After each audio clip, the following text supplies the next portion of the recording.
नमस्कार। प्राइम न्यूजमा स्वागत छ। म दृष्टिवाणी धिताल। म दिपेश घिमिरे। सुरु गरौँ आजका हेडलाइन्सबाट।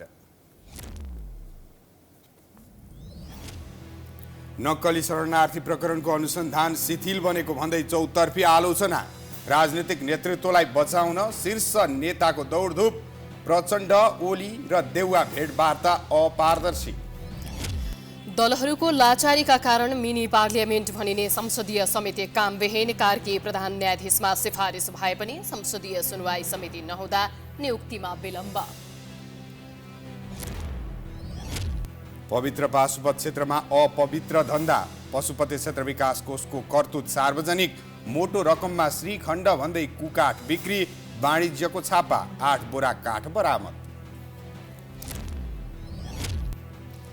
पाकिस्तानका पूर्व प्रधानमन्त्री इमरान खान पक्राउ। भ्रष्टाचार र आतंकवाद सम्बन्धी दर्जनौं मुद्दा विचाराधीन। राजनैतिक प्रतिशोध साँधिएको खानको आरोप। र ए डिभिजन लिगमा 7 बाटो विरुद्ध सङ्कटाको सहज जित। 3 स्टार र एनआरटी गोल रहित बराबरीमा रोकिए। शीर्ष स्थानमा चर्च बोइज यथावत।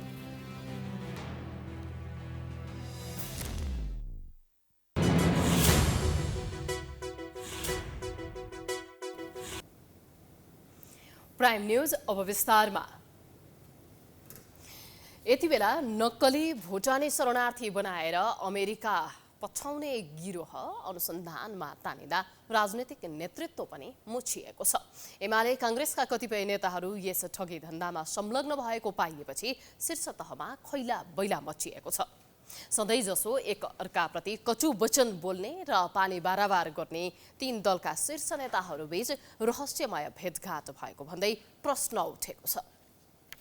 नक्कली भुटानी शरणार्थी बनाएर अमेरिका पठाएको आरोपमा एमाले सचिव एवं पूर्व उपप्रधानमन्त्री टोपबहादुर रायमाझीलाई प्रहरीले पक्राउ पूर्जी जारी गरेसँगै हल्लीखल्ली मचिएको छ। बहालवाला सचिव टेकनारायण पाण्डे पक्राउ परेपछि राजनीतिमा लहरो तान्दा पहरो गर्जिएको छ।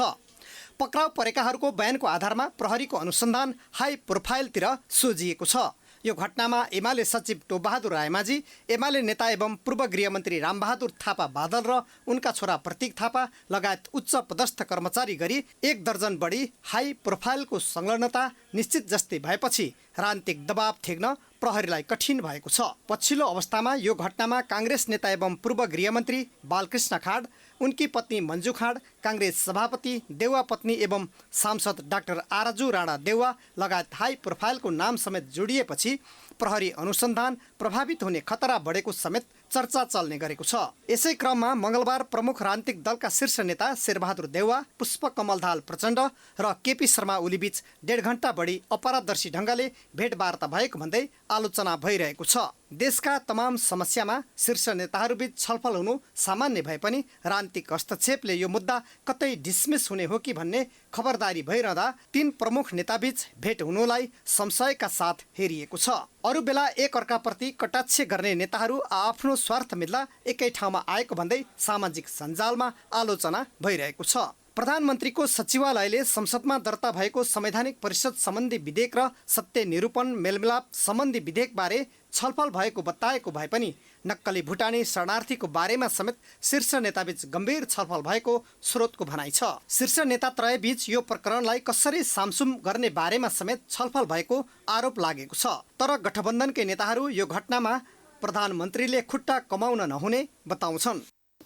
भ्रष्टाचारको महारोगबाट यो देशलाई र हाम्रो प्रणालीलाई जोगाउनु र त्यसको निम्ति प्रधानमन्त्रीजीले खुट्टा नकमाइकन दृढताका साथ अगाडि बढ्नुपर्छ। प्रष्ट भनिसक्नु भएको छ कि म यसमा दृढताका साथ अगाडि बढ्छु।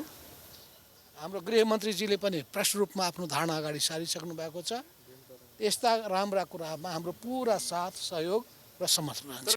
राजनीतिक दलका उपल्लो तहका नेता नै भ्रष्टाचारमा संलग्न भएको बेइज्जतीपूर्ण घटनाको सबैले आलोचना गरिरहेका छन्। यस्तो अवस्थामा यो प्रकरणलाई टुङ्गोमा पुर्याउनु पर्ने नेताहरू नै बताउँछन्। सामसुम पार्ने बाटोमा जानु हुँदैन। अब जनमतले पनि त्यो दबाव दिन्छ। भ्रष्टाचार मुक्त सुशासन दिने भने कसरी हुन्छ? त्यसकारण मलाई लाग्छ जोसुकै होस् त्यसको छानबिन हुनुपर्छ र दोषी दण्डित हुन्छ, निर्दोष निर्दोष साबित पनि त हुन्छ नि। छानबिन नगर्ने हो भने त सबै दोषी देखिन्छ। नक्कली भुटानी शरणार्थी बनाएर अमेरिका पठाउने बारे केही शीर्ष नेताको नाम मुछिएपछि प्रधानमन्त्री प्रचण्डले यो टेलर मात्र भएको र फिल्म देखाउन बाँकी रहेको बताएका थिए। मङ्गलबारको संसद बैठकमा नै नेमखिपाका सांसद प्रेम सुवालले कहिले फिल्म देखाउने भनेर प्रधानमन्त्री प्रचण्डलाई व्यङ्ग्य गरेका छन्।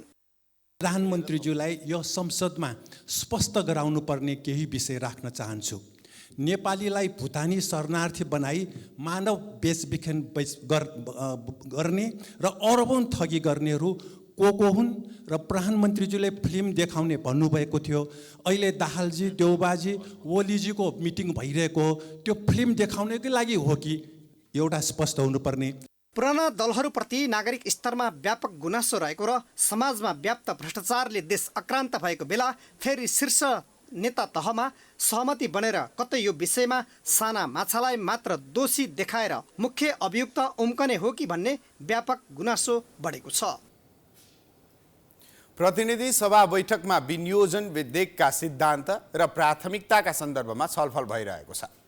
तर सभामा बोल्ने अधिकांश सांसदहरू नक्कली भुटानी शरणार्थी प्रकरणमा केन्द्रित हुँदा प्री बजेट छलफल प्रभावित भइरहेको छ। सदनमा बोल्ने अधिकांश सदस्यले यो प्रकरणको छानबिनमा संशय प्रकट गरिरहेका छन्। प्रतिनिधि सभाको बैठकमा विनियोजन विधेयकका सिद्धान्त र प्राथमिकताका सन्दर्भमा छलफल भइरहेको छ। तर सभामा बोल्ने अधिकांश सांसदहरूले नक्कली भुटानी शरणार्थी प्रकरणबारे सरकारलाई झकझक्याउन छाडेका छैनन्। मङ्गलबारको बैठकमा बोल्ने अधिकांश सांसदले यो प्रकरणमा निष्पक्ष छानबिन हुनेमा संशय प्रकट गरे। सदनमा बोल्दै नेकपा एमालेका सांसद ठाकुर प्रसाद गैरेले नेपालीलाई नक्कली भुटानी शरणार्थी बनाएर अमेरिका पठाउने आरोपी पनि संसद बैठकमा बसिरहेको भन्दै आश्चर्य व्यक्त गरे। कि केही व्यक्तिहरू पक्राउ परेका छन्, केही व्यक्तिलाई र सांसदलाई वारेन्ट गरिएको छ, उहाँ भागिराख्नु भएको छ।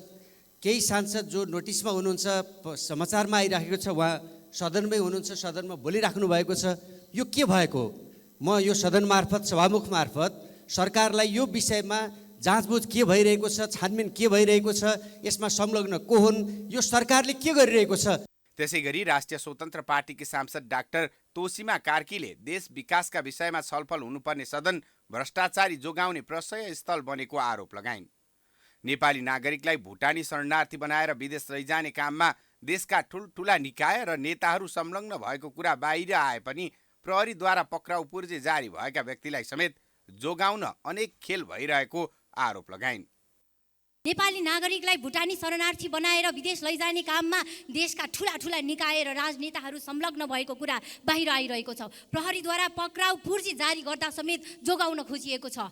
एकले अर्कालाई जोगाइरहने, काण्ड गरिरहने अनि यो देश डुबाइरहने।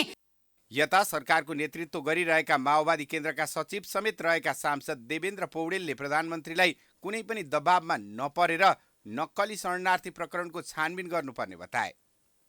दोषीलाई कानुनी कारबाही गर्न सरकारले खुट्टा कमाउन नहुने उनको सुझाव थियो।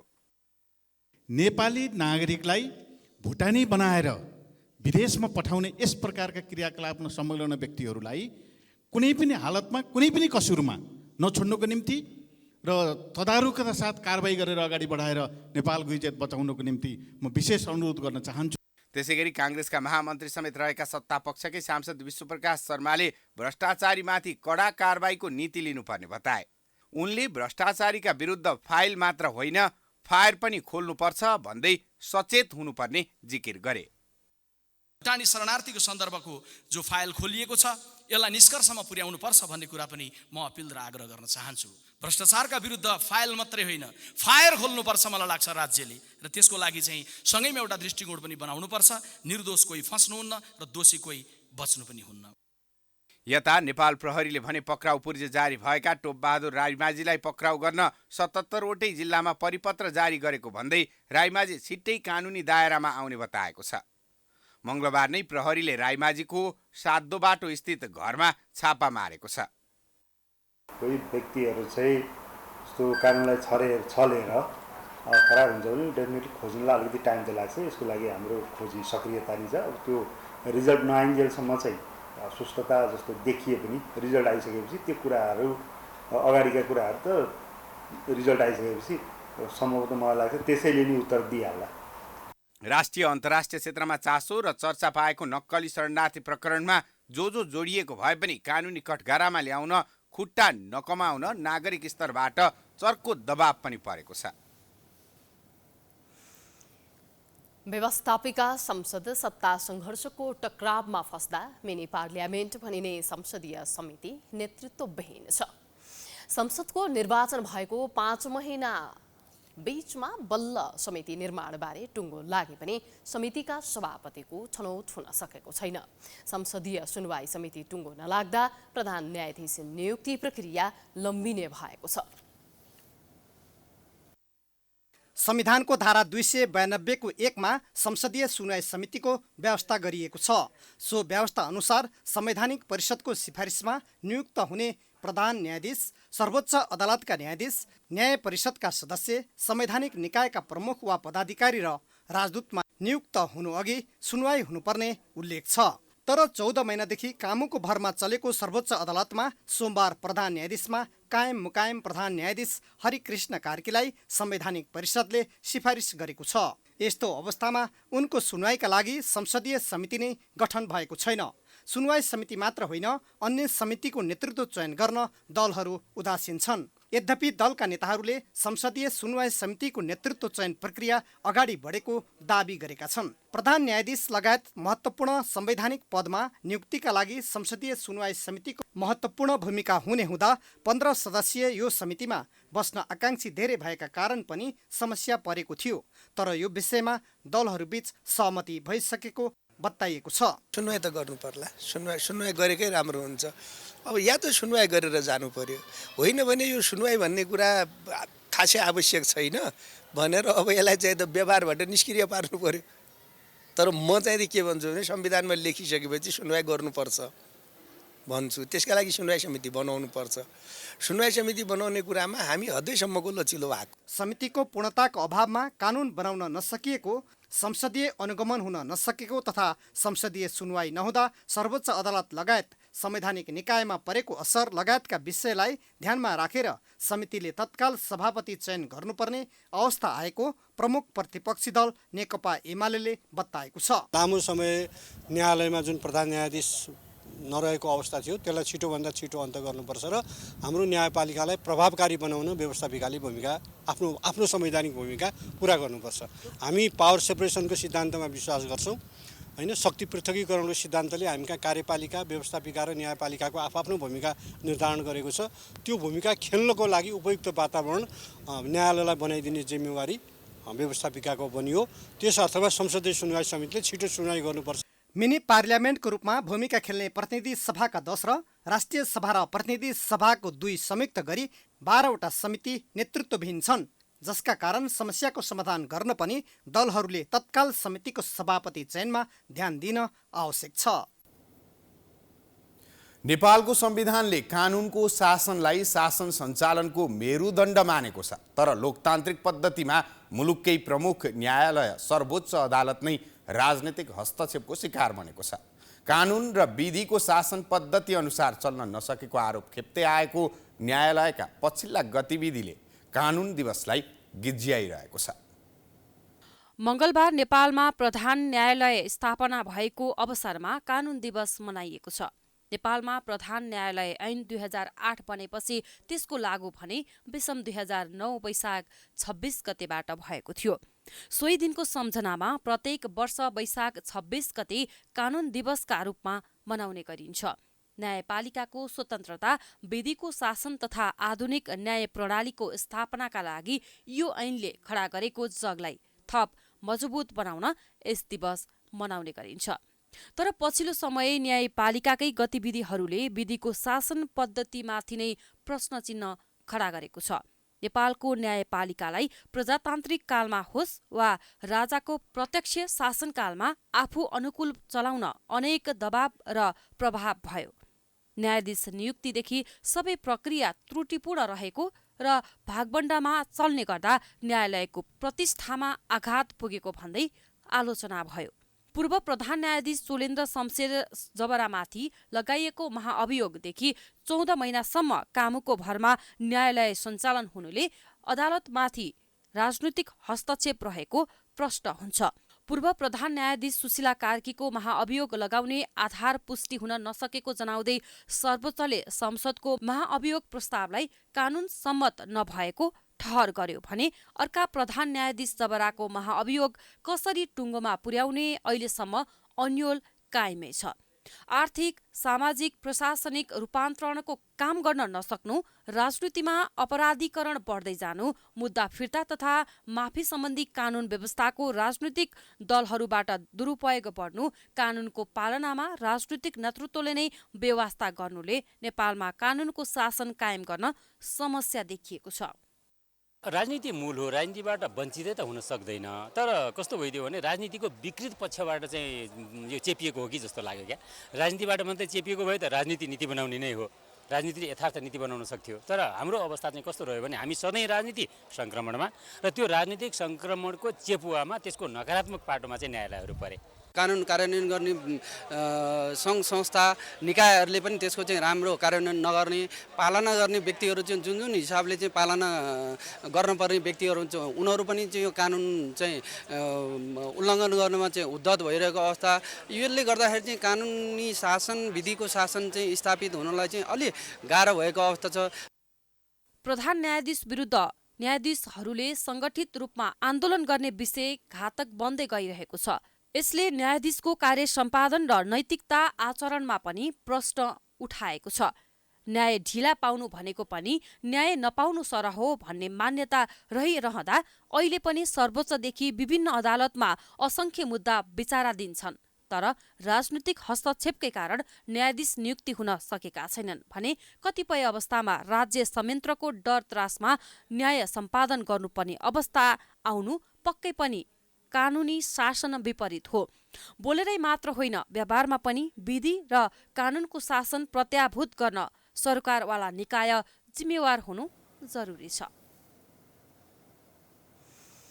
कानून दिवसका सन्दर्भमा हामीले सर्वोच्च अदालतमा आयोजित कार्यक्रममा उपस्थित केही अधिवक्ताहरूलाई कानून र विधिको शासन किन स्थापित हुन नसकेको होला भनी सोधेका छौं। हेरौं उनीहरूको धारणा आजको ओपिनियन पोलमा।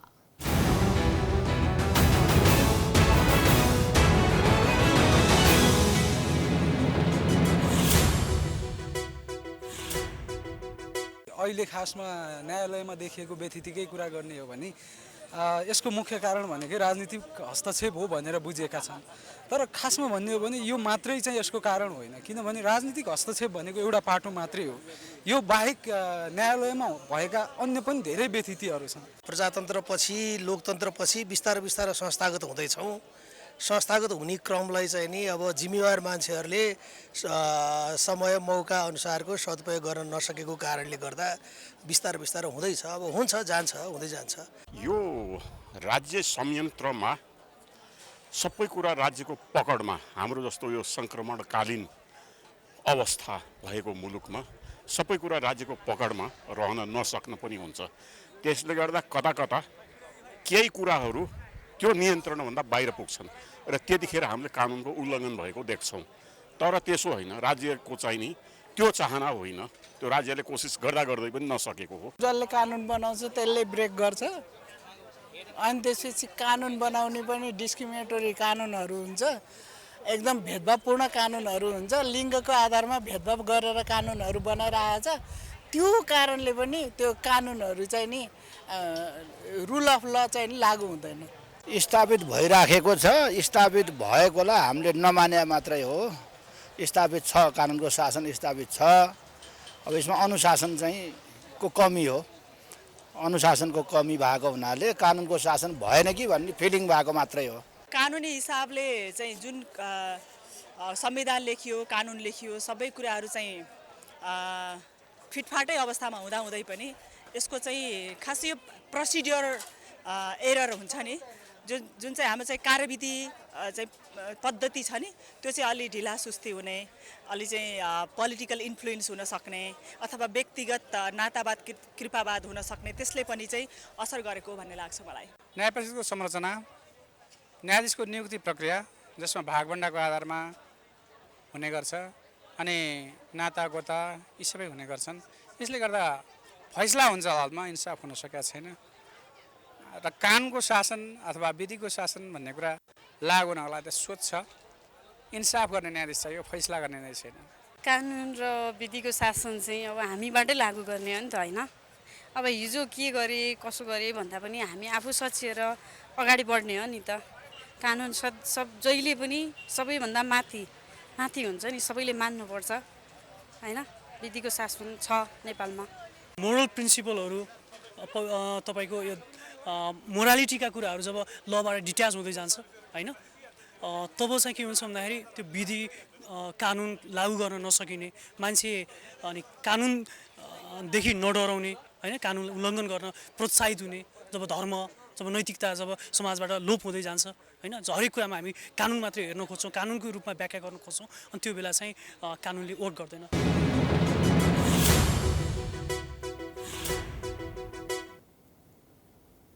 नेकपा एमाले पार्टी सचिव टोपबहादुर रायमाझीले कानुनी प्रक्रियामा सघाउनुपर्ने ठहर गरेको छ। आसन्न केन्द्रीय कमिटी बैठकको एजेन्डाबारे छलफल गर्न आज पार्टी कार्यालय च्यासलमा बसेको सचिवालय बैठकले सचिव रायमाझीले अनुसन्धानमा सघाउनुपर्ने निष्कर्ष निकालेको प्रचार विभाग प्रमुख पृथ्वी सुब्बा गुरुङले जानकारी दिए। विधिको शासन मान्ने, कानुनको शासन मान्ने पार्टीले विधिपूर्वक कानुनपूर्वक भए गरेका कुराहरूको त्यो काममा चाहिँ हामीले सहयोग पुर्याउनुपर्छ। नेपाली नागरिकलाई भुटानी शरणार्थी बनाएर अमेरिका पठाएर ठगी गरेको विषयमा जोडिएका रायमाझीको नाममा पक्राउ पूर्जी जारी भएको छ, तर उनी पछिल्लो समय फरार रहेका छन्। यो प्रकरणमा आज मात्र थप 2 जनालाई प्रहरीले नियन्त्रणमा लिएको छ। प्राइम न्यूज जारी छ, हामी ब्रेकपछि आउँछौँ।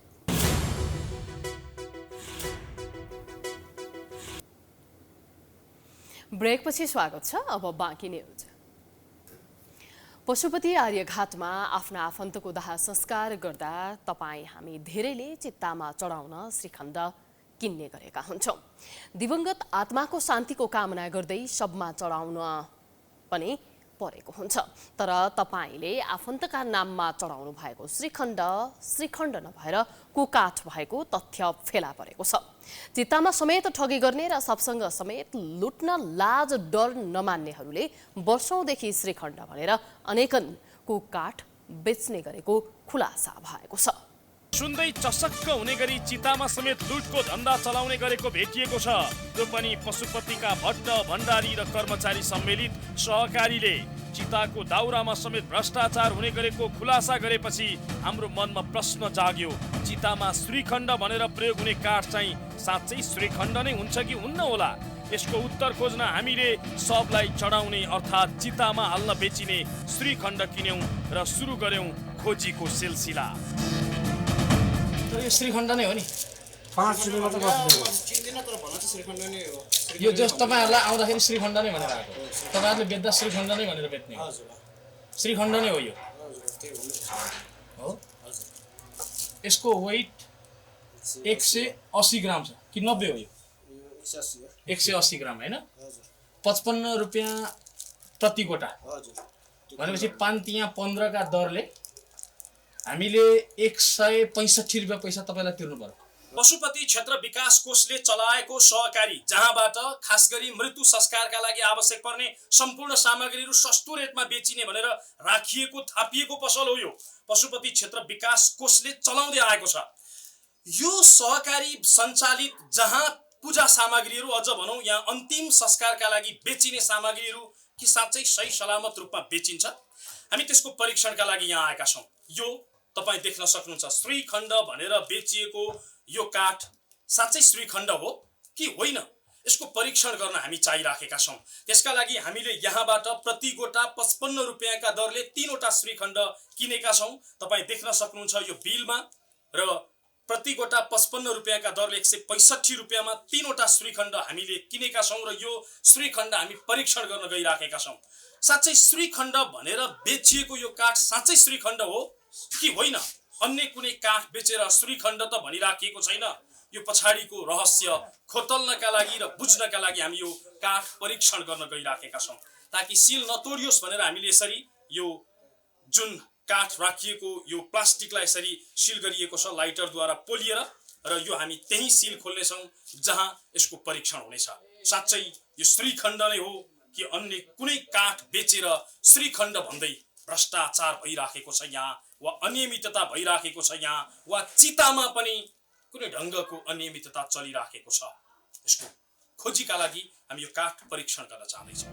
घाटै छेउमा राखिएको पशुपति सेवा उपभोक्ता सहकारीबाट हामीले श्रीखण्ड भनेर किनेको यो काठ परीक्षणका लागि सबैभन्दा पहिला बबर महलमा रहेको वन विभागमा लग्यौं। वनबाट जवाफ पाइयो परीक्षण यहाँ होइन वनस्पति विभागमा हुन्छ भनेर। उपत्यकावासीको घर घरमा मेलम्चीको पानी वितरण गर्ने वर्षौंदेखिको सपना 2077 सालमा पूरा भयो। तर 2078 सालमा आएको बाढीले सपना चकनाचुर बनायो। त्यसयता मेलम्चीको पानी अस्थायी रूपमा वितरण हुँदै आएको छ। बर्खायाममा बन्द गर्ने र हिउँदयाममा पुनः सञ्चालनमा ल्याउने काम भइरहेको छ। आगामी वर्षायाममा मेलम्चीको पानी काठमाडौँवासीले उपभोग गर्न पाउँछन् कि पाउँदैनन् भन्ने विषय अझै अन्यल छ। उपत्यकावासीका लागि मेलम्ची खानेपानी आयोजना सिजनमा फुल्ने फूल जस्तो भएको छ। कुनै बेला थामी नसक्ने गरी पानी आइदिन्छ, कुनै बेलामा महिनौं हुँदा समेत धारामा थोप्पो पानी आउँदैन। जब मेलम्ची पानी आयोजनामा बाढी पस्यो तबदेखि नागरिकले दित मरुन्जेल मेलम्चीको पानी उपभोग गर्न पाएका छैनन्। 3 वर्ष यता मेलम्चीको पानी बर्खायाममा बन्द गर्ने अनि हिउँदमा पानी पथान्तरण गर्ने गरिएको छ। यसले न नागरिकले भनेको समयमा पानी उपभोग नै गर्न पाएका छन् न सरकारले जस नै पाएको छ। बर्खा लाग्यो कि बन्द गर्न र हिउँदमा पानी ल्याउन चटारो मात्रै हुने गरेको छ। अस्थायी रूपमै भए पनि 12 महिनै पानी ल्याउने सरकारी निकायहरूले दाबी गरिरहेका छन्। तर फेरि 2078 को जस्तै बाढी आयो भने के गर्ने भनेर सरोकारवाला निकायसँग प्रश्न जवाब छैन। यस वर्ष पनि अबको 2 साता भन्दा बढी मेलम्चीको पानी उपभोग गर्न पाउने स्थिति देखिएको छैन। यो वर्ष पनि अनपेक्षित किसिमको बाढी आउन सक्ने सम्भावना छ हैन। यसो भयो भने बर्खायाममा पानी सुरुङलाई थप क्षति हुन नदिन चाहिँ बन्द गर्नुपर्ने नै देखिन्छ। तर पनि हामीले अब 2078 असारमा जुन किसिमको बेग्रान सहितको बाढी पहिरो आएको थियो यो चाहिँ यो किसिमको बाढी पहिरो नआउने जस्तो देखियो भने हामीले साधारण केही सुधारका स्ट्रक्चरहरू राखेर चलाउन सकिन्छ कि भनेर कार्ययोजना अगाडि बढाएका छौँ। अस्थायी रूपमा ल्याइएको मेलम्चीको पानीले केवल यसले राज्यको करोडौं रकम खर्च मात्रै भइरहेको छ। पानी पथान्तरण गर्दा होस् या बर्खायाममा बन्द गर्दा राज्यको करोडौं रकम खर्च हुने गरेको हो। मेलम्ची खानेपानी विकास समितिका अनुसार एक पटकमा पानी पथान्तरणका लागि मात्रै 17 देखि 18 करोडसम्म खर्च हुने गरेको छ। खानेपानी आयोजनामा बाढी पसेको पनि 3 वर्ष बित्न लाग्दा समेत मेलम्चीको पानी स्थायी रूपमा कसरी ल्याउने भन्ने डिजाइन समेत तयार भएको छैन। अहिले हामीले चाहिँ हेडवर्क सार्नुपर्ने अवस्था आयो र हामीले केही सुरुङको लम्बाइ पनि यसको बढ्न जाने हुँदा करिब 2 वर्ष जति समय लाग्न सक्ने हुन्छ। अथवा अब निर्माण व्यवसायले अलिक प्यारल किसिमले चाहिँ काम समानान्तर रूपबाट काम अगाडि बढाउन सक्यो भने सुरुङको कामहरू हैन र हेडवर्क निर्माणको कामहरू सँगसँगै गर्यो भने त्यही 1 देखि 1.5 वर्षभित्रमा चाहिँ बन्न सक्छ नयाँ। तर त्यसका लागि त्योभन्दा अगाडि गर्नुपर्ने विस्तृत सर्वे हैन डिजाइन एस्टिमेटहरू हैन परामर्शदाताको छनौट अनि निर्माण व्यवसायको छनौटमा समय लाग्न सक्छ। 2078 असार 1 गते आएको प्रलयकारी बाढी र लगातार गएको पहिरोले काठमाडौँ उपत्यकामा पानी ल्याउन 30 वर्ष अगाडि सुरु भएको मेलम्ची खानेपानी आयोजनाको भविष्य अन्यलमा परेको छ। आयोजनाको सुरुदेखि नै अहिलेसम्म 30 अर्ब भन्दा बढी खर्च भइसकेको छ। आयोजनामा अझै करिब 5 अर्ब खर्च हुने सरकारी अधिकारीहरू बताउँछन्। तर प्राकृतिक विपत्तिको कसरी सामना गर्ने र 12 महिना उपत्यकामा सहज रूपमा पानी ल्याउन के प्रबन्ध गर्ने भन्ने बारे सरकारी निकायसँग प्रश्न जवाब छैन। सरकारले सहकारी क्षेत्रमा देखिएको समस्याको सुधार गर्नका लागि कार्यदल गठन गरेको छ। सिंहदरबारमा आज बसेको मन्त्री परिषद बैठकले सहकारी क्षेत्रमा सुधार गर्नका लागि कार्यदल 2080 गठन गरेको सरकारका प्रवक्ता रेखा शर्माले जानकारी दिइन्। बैठकले विदेशबाट आउँदा आफ्नो साथमा 2वटा मोबाइल ल्याउन पाउने व्यवस्थाका लागि जेटी गुन्टा सम्बन्धी सूचना नियमावली संशोधन गर्ने निर्णय गरेको छ भने नेपाल कृषि वन सेवा समीकरणको सचिव पदमा रेवती रमण पौडेललाई बढुवा गर्ने निर्णय गरेको प्रवक्ता शर्माले जानकारी दिइन्। त्यस्तै बैठकले ढल्केभर बाणगङ्गा 132 केबी प्रसारण लाइन निर्माणका लागि जग्गा प्राप्ति गर्ने र प्रारम्भिक कारबाही चलाउने, अधिकारी तोक्ने, कोहलपुर वितरण केन्द्रका लागि जग्गा प्राप्ति गर्ने र प्रारम्भिक कारबाही चलाउने, अधिकारी तोक्ने निर्णय गरेको प्रसारण लाइन निर्माणको लागि जग्गा प्राप्ति गर्ने र प्रारम्भिक कारबाही चलाउने, अधिकारी तोक्ने भन्ने पनि निर्णय भएको तोकिएको छ, अधिकारी तोकिएको छ। र त्यसै गरेर कोहलपुर वितरण केन्द्रको लागि जग्गा प्राप्ति गर्ने र प्राविधिक कारबाही चलाउने निम्ति त्यहाँ सम्बन्धित प्रशासकीय अधिकारीलाई अधिकारी तोक्ने भन्ने पनि निर्णय भएको छ। त्यस्तै बैठकले केही सहसचिवको सरुवा गर्ने निर्णय पनि गरेको छ भने इसिमोड बोर्ड अफ गभर्नेन्स मिटिङमा सहभागी हुन योजना आयोगका उपाध्यक्षलाई स्वीकृति दिने निर्णय पनि गरेको छ।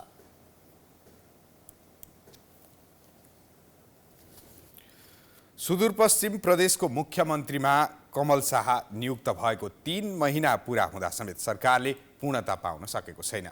माघ 26 गते प्रदेश प्रमुख देवराज जोशीले शाहलाई मुख्यमन्त्रीमा नियुक्त गरेका थिए। एमाले संसदीय दलका नेता राजेन्द्र सिंह रावलले विश्वासको मत नपाएपछि संविधानको धारा 168 को उपधारा 3 अनुसार सबैभन्दा ठूलो दलको नेताको हैसियतले शाह मुख्यमन्त्रीमा नियुक्त भएका हुन्। मुख्यमन्त्रीमा नियुक्त भएको भोलिपल्ट शाहले कांग्रेसका प्रकाश देउवा र नेकपा एकीकृत समाजवादीका नरेश साईलाई मन्त्रीमा नियुक्त गरेका थिए।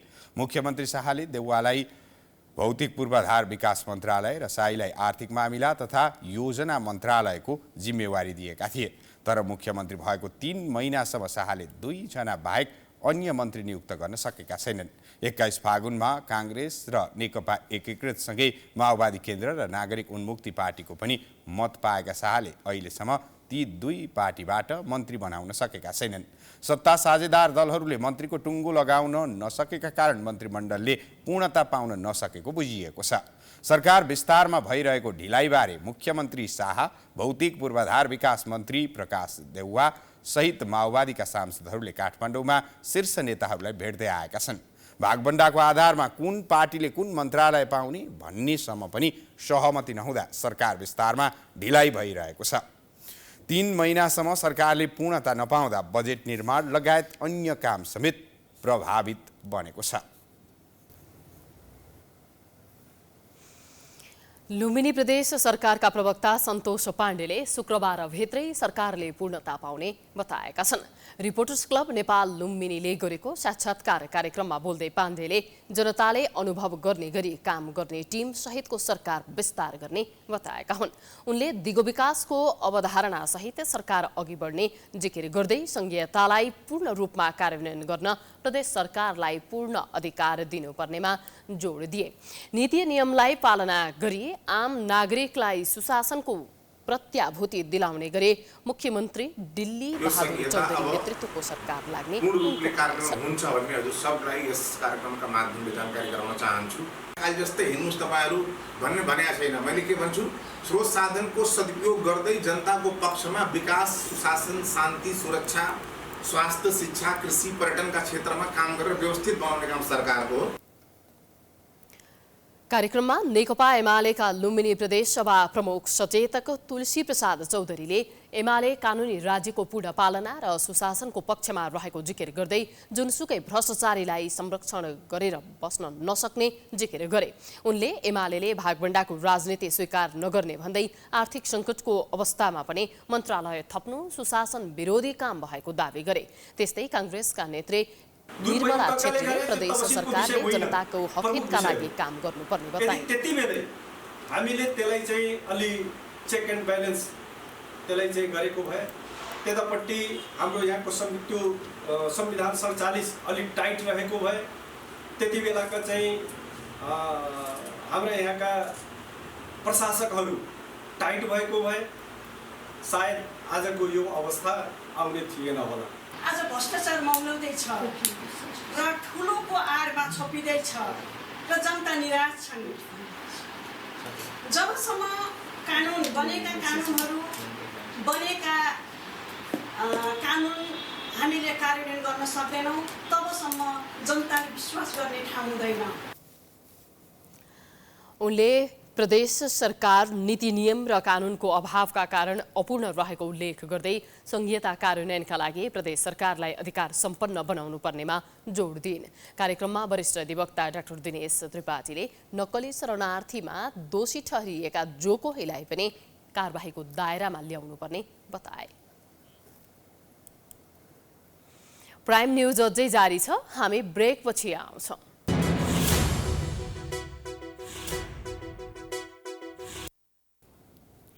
ब्रेकपछि स्वागत छ। अब बिजनेस न्यूज।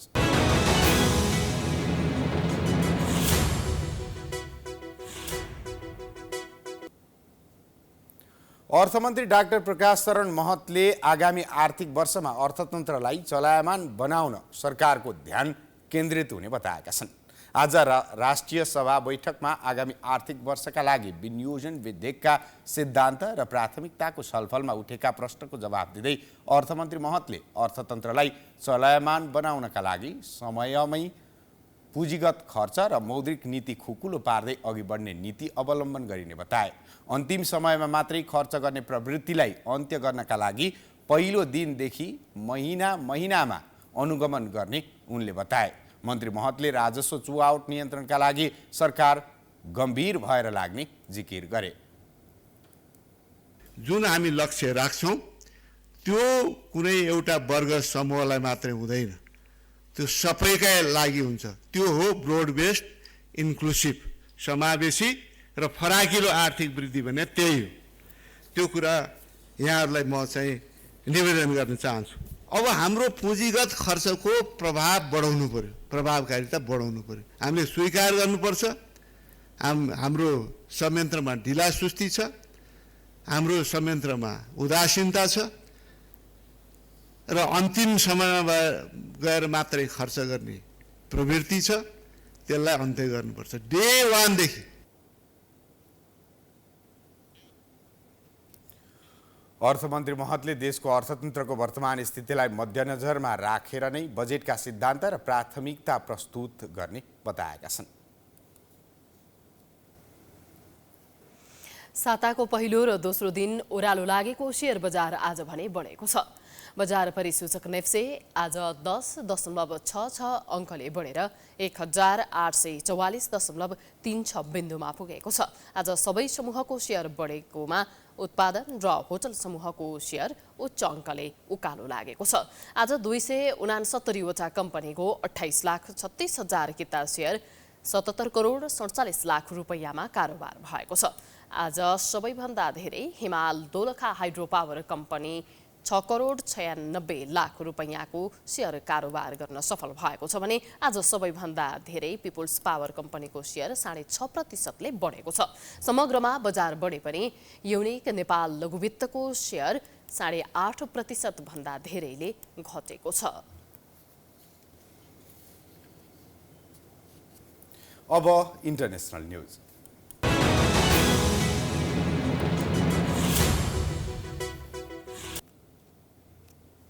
पाकिस्तानका पूर्व प्रधानमन्त्री तथा तहरिक ए इन्साफका प्रमुख इमरान खान पक्राउ परेका छन्। आफू जोडिएका 2वटा मुद्दाको सुनवाईका लागि अदालत पुगेका खानलाई प्रहरीले अल कादिर ट्रस्टसँग सम्बन्धित घटनालाई लिएर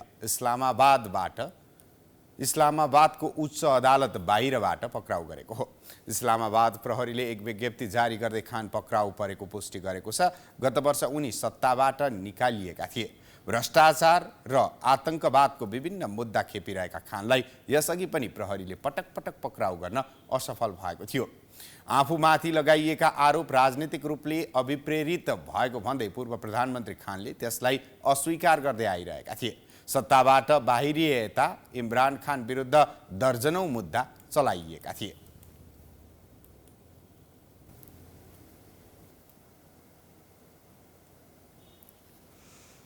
इजरायली सेनाले प्यालेस्टाइनको गाजामा हवाई आक्रमण गर्दा 12 जनाको मृत्यु भएको छ। प्यालेस्टाइनको इस्लामिक जिहाद आन्दोलन विरुद्धको कारबाहीमा उत्रिएको इजरायली सेनाले आज बिहान गरेको हवाई आक्रमणमा 12 जनाको मृत्यु भएको हो। हवाई आक्रमणमा 20 जना मानिस सशक्त घाइते भएको प्यालेस्टाइनी स्वास्थ्य मन्त्रालयले जनाएको छ। स्थानीय समयअनुसार मङ्गलबार बिहान 2 बजेतिर इजरायली सेनाले गाजाको बस्ती क्षेत्रमा हवाई आक्रमण गरेको स्थानीयहरूले बताएका छन्। अब स्पोर्ट्स न्यूज।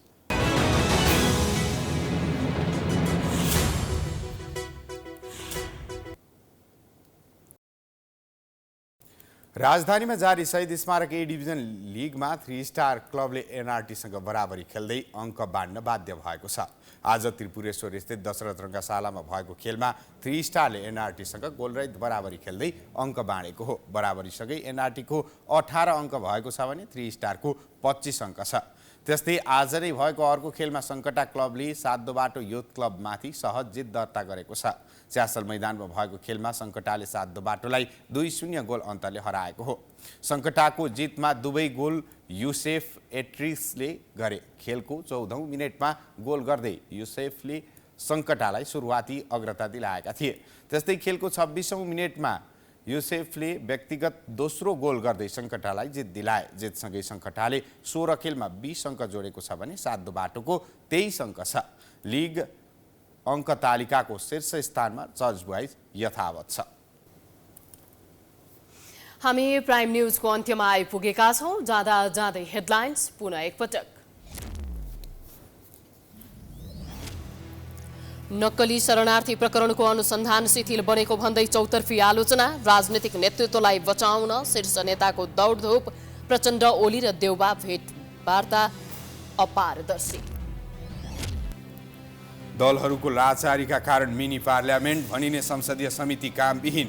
कार्की प्रधान न्यायाधीशमा सिफारिस भए पनि संसदीय सुनवाई समिति नहुँदा नियुक्तिमा विलम्ब। पवित्र पाशुपत क्षेत्रमा अपवित्र धन्दा। पशुपति क्षेत्र विकास कोषको करतुत सार्वजनिक। मोटो रकममा श्रीखण्ड भन्दै कुकाठ बिक्री। वाणिज्यको छापा। 8 बोरा काठ बरामद। पाकिस्तानका पूर्व प्रधानमन्त्री इमरान खान पक्राउ। भ्रष्टाचार र आतंकवाद सम्बन्धी दर्जनौं मुद्दा विचाराधीन। राजनीतिक प्रतिशोध साधिएको खानको आरोप। र ए डिभिजन लिगमा सातो बाटो विरुद्ध सङ्कटाको सहज जित। 3 स्टार र एनआरटी गोल रहित बराबरीमा रोकिए। शीर्ष स्थानमा चर्च बोइज यथावत।